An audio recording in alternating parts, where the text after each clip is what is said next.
त्यामुळं मला भीती आहे की जेव्हा व्यापारी आयात कराबद्दल चर्चा होईल तेव्हा पुन्हा जर भारत सरकारने लोटांगण घातलं तर देशातल्या शेतकऱ्याला कोणी संरक्षण देऊ शकणार नाही आणि देशातल्या शेतकऱ्याची प्रचंड अनास्था होईल.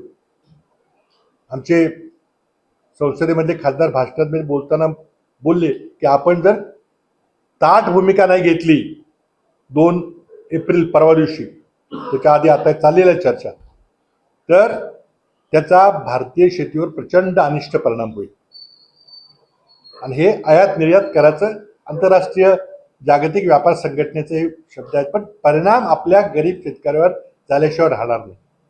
त्यामुळे माझी मागणी या ठिकाणी होती की या वाटाघाटी करण्याकरता आपले सगळे मंत्री सारखे अमेरिकेला जाऊन ट्रम्प साहेबांच्या दरबारामध्ये भीक मागायचं काम करतायत, तर फक्त व्यापार मंत्री जात आहेत.